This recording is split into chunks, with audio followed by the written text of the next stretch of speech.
ഏറ്റുമാനൂർ കുടുംബാരോഗ്യ കേന്ദ്രത്തിന്റെയും Kottayam government nursing കോളേജിന്റെയും സംയുക്ത ആഭിമുഖ്യത്തിൽ ഏറ്റുമാനൂർ കുടുംബാരോഗ്യ കേന്ദ്രത്തിൽ ലോക പ്രമേഹ ദിനാചരണവും ആന്റി മൈക്രോബിയൽ വാരാചരണവും സംഘടിപ്പിച്ചു. ഏറ്റുമാനൂർ കുടുംബാരോഗ്യ കേന്ദ്ര മെഡിക്കൽ ഓഫീസർ ഡോക്ടർ രാജേഷ് ഉദ്ഘാടനം ചെയ്തു. നമ്മൾ മരുന്ന് കൊടുക്കുന്നു, അവർ മരുന്ന് കഴിക്കുകയോ മുടങ്ങുകയോ ചെയ്യുന്നു.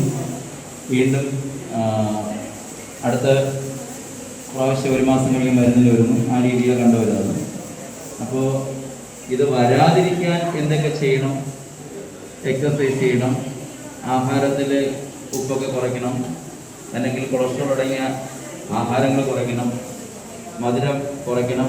ഇതൊക്കെ പറഞ്ഞാൽ പലപ്പോഴും നമ്മുടെ ജനങ്ങൾ ഞാൻ തോന്നുന്ന പോലെ ജീവിക്കും, നിങ്ങളുടെ കാര്യം ചെയ്യും എന്നുള്ള ഒരു ലാഘവ മനോഭാവത്തോടെയാണ് ഭൂരിഭാഗം ആൾക്കാരും കാണുന്നത്. പ്രത്യേകിച്ച് ഒരു 35 മുതൽ ഒരു 50-55 വയസ്സ് വരെയുള്ള ആൾക്കാർ, പ്രത്യേകിച്ച് പ്രായമായവർ, കുറച്ച് അനുഭവങ്ങളൊക്കെ ഉള്ളവർ കാര്യങ്ങൾ കൃത്യമായിട്ട് ചെയ്യും. അതുവരെയുള്ള പ്രായക്കാർ വളരെ ഇതിനെ ഒരു നിസ്സാരമായിട്ട് കണക്കാക്കുന്ന ഒരു രീതിയാണ്. അപ്പം നമുക്ക് വേണ്ടത് അസുഖം വരാതിരിക്കുന്നതിന്, നിയന്ത്രിക്കുന്നതിന് ചെറുപ്പത്തിലെ നിയന്ത്രണം, ബോധവൽക്കരണം, അത് തടയാൻ എന്തൊക്കെ ചെയ്യുമെന്നുള്ളതാണ് നമുക്ക് അറിയേണ്ടത്. Administrative medical officer doctor Bablu Raphael അധ്യക്ഷത വഹിച്ചു. 4ാം വർഷ നഴ്സിംഗ് വിദ്യാർത്ഥിനികളായ നവ്യ, കെസിയ, അമല തുടങ്ങിയവരുടെ നേതൃത്വത്തിൽ ഫ്ലാഷ് മോബ്, ഏകാംഗ നാടകം എന്നിവയും ബോധവൽക്കരണ പരിപാടികളും നടത്തി.